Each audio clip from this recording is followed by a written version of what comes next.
What's up, y'all? What is up? It's your girl EJ, and I am back with another BET Plus original review. Now, today we're going to be talking about the Black Hamptons. This is part 2 of a 4-part series. Now, if you missed the first part, then you can definitely check that out under the playlist entitled BET Plus Originals. Now, y'all, do not forget to go ahead and subscribe to your girl channel. Now, let's get into it. Now, of course, this episode is going to start out with the Brittons and the Johnsons going at it. Now, your girl Sydney definitely cannot stand Carolyn, and she throws her a big old FU.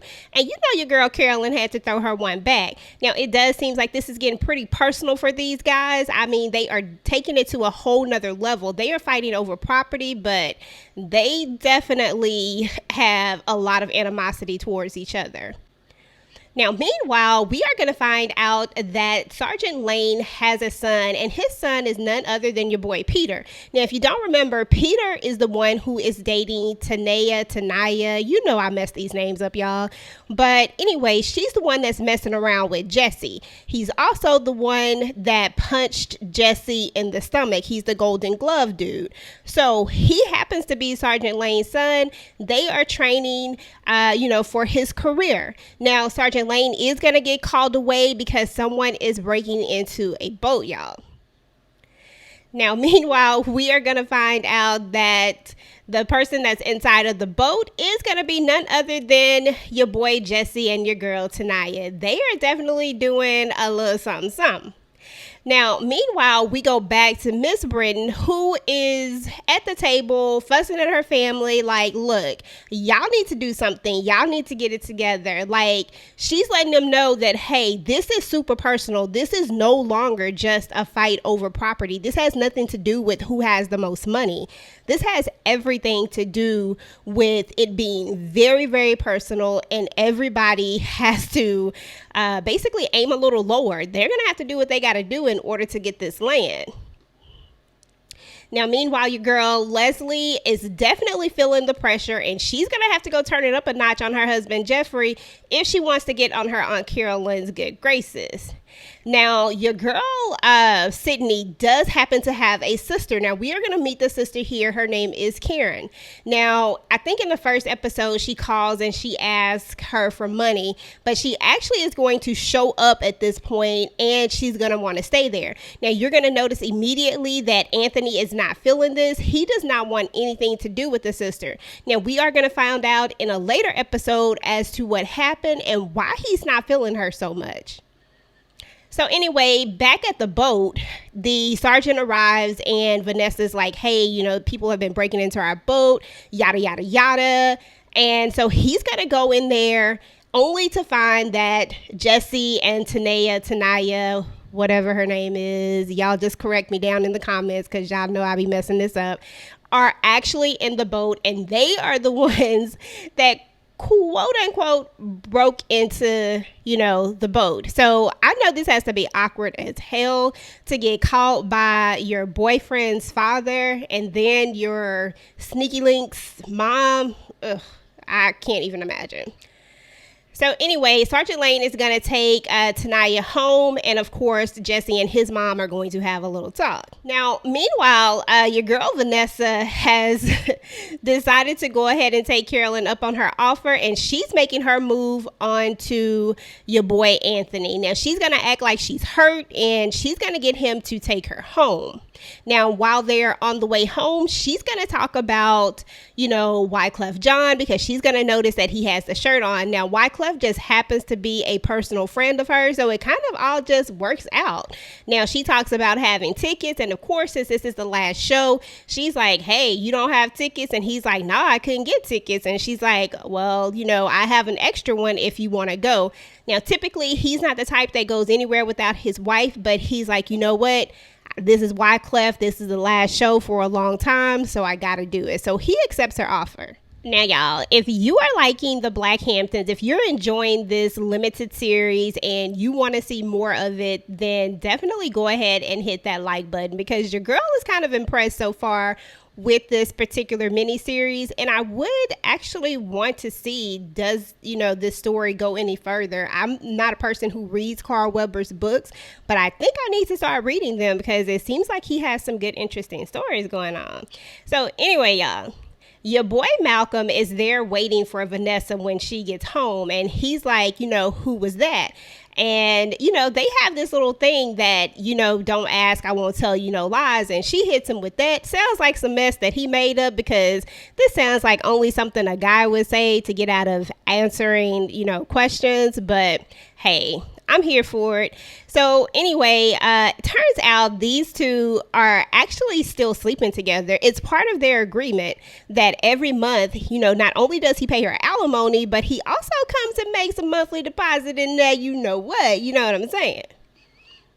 So anyway, y'all, meanwhile, your girl Leslie is trying to turn it up a notch. Now, she done got Jeffrey already all hot and bothered, because she's like, hey, you know what? The way to a man's heart is going to be this, what? So she's definitely stepping her game up. And, I'm not really sure what your boy Jeffrey is into, but whatever it is, he definitely wants more of whatever she's about to give him.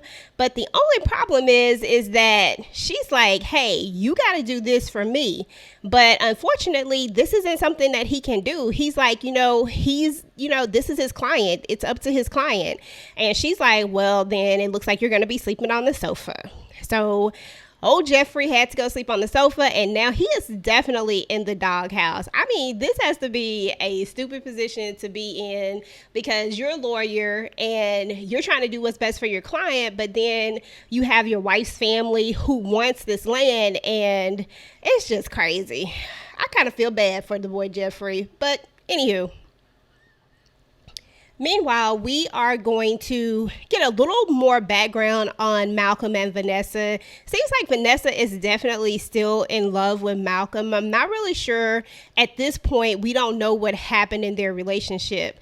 So we do know that, apparently, possibly, just based off of what, the dynamics that we've seen so far, that more than likely the mom, had something to do with it. But like I said in the last one, I definitely feel like, the Morgan cat is really who ultimately probably ended their relationship, and they just blame it on Carolyn. But we're actually going to find that out later. I just don't want to talk about it in this particular episode, because we do find out what happens with these guys. I want to say in the 4th episode, possibly. So meanwhile, y'all, Sergeant Lane and his son are training. This is what they're always doing, is training. And at this point, I'm like, I feel like we should have seen the son like going off on Tanea, whichever one it is. But you don't, they're training, and he acts as if nothing has happened, which leads me to believe that, the sergeant hasn't told his son about seeing her with Jesse yet. So this is going to be interesting. So anyway, moving on, we are going to learn that your girl Vanessa actually does know about Morgan, and I told y'all what my suspicions are about Morgan, and I did get the answer to my question, but because we're reviewing this episode, we definitely don't want to talk about that right now. But she does know about Morgan, and this further solidifies why I feel like, Morgan is the reason why their relationship didn't necessarily work out. And I don't think it really had a lot to do with Carolyn. She's a lot, but it feels like Vanessa can handle her. So anyway, y'all, our good friends, the Johnsons, have decided that they just gonna go see Jeffrey. They like, look, we offered $8 million and we need to know what's going on with this property, because $8 million is well over the asking price and we should know something. And Jeffrey is kind of just like, that's not how these things work. These things take time, yada, yada, yada. He just bullshitting them, because for one, he not getting none at home, and he know that it is going to be hell to pay if they get this land, and he doesn't find a way to allow the Brittons to make a move so that they can try to get the land, so he's just kind of stalling them. And of course, Anthony is going to figure that out.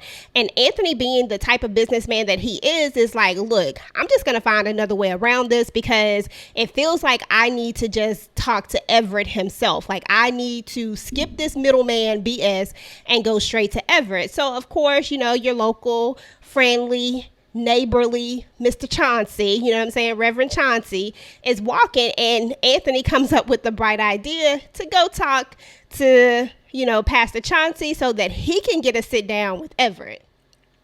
Now, meanwhile, your girl Karen is on the beach and she's going to run into the boy Martin. Now, if you don't remember, Martin is Carolyn's other son. Now, this is interesting because, Karen is Sydney's sister. And right now they are in the middle of some personal tough negotiations over some land. But Martin seems to be feeling her a lot and they seem to have a little chemistry going on.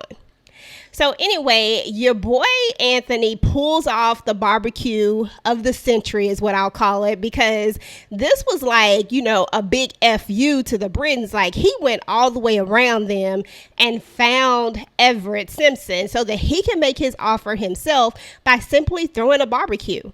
Now, Everett is going to show up at the barbecue, and I ain't even gonna hold y'all, like, to be honest, Everett just looked like he a lot.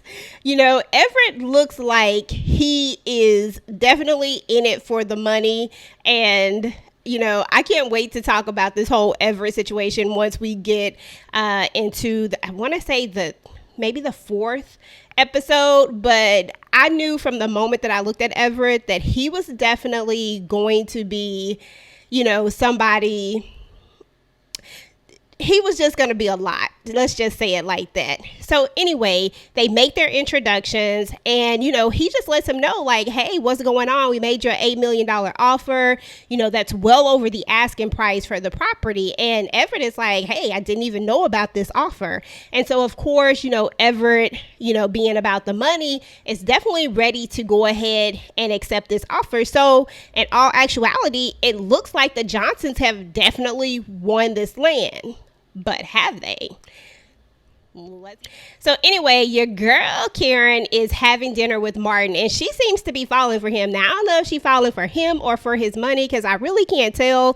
Like, I don't understand like this whole fly-by-night romance that they have, because they didn't show a lot of it. So maybe I'm just missing some things. Maybe this is one of those times where if you read the book, they would give you a lot more context on this particular relationship and why these guys seem to be so head over heels in love with each other, because the TV show definitely didn't show any of that. It just showed a lot of lust. I'm just keeping it real. Y'all let me know what y'all think. So anyway, your boy Everett, as I said earlier, decided to accept the offer, and they just need to get the paperwork together and it's a done deal. Now, meanwhile, your boy Jeffrey is eating alone because, he just didn't do what he was supposed to do. He ain't coming through for his wife. So she like, you ain't coming through for me. I'm not coming through for you. And he's going to run into Martin, and he's definitely going to have a few words to say about Martin's date. He's actually going to call her ghetto. And I'm just like, come on, Jeffrey, that wasn't nice. You know what I'm saying? Like, that just wasn't nice at all. But anyway, y'all, moving on. So this episode is going to end with your boy Malcolm and Carolyn actually sitting out in front of the Johnsons' home. You know what I'm saying? And Malcolm is saying something along the lines of how the Johnsons have stepped their game up. And Carolyn is like, you know what? Like, you can't win if you don't know the rules. You know what I'm saying? And she's basically, just... She doesn't know that she's lost. You know what I'm saying?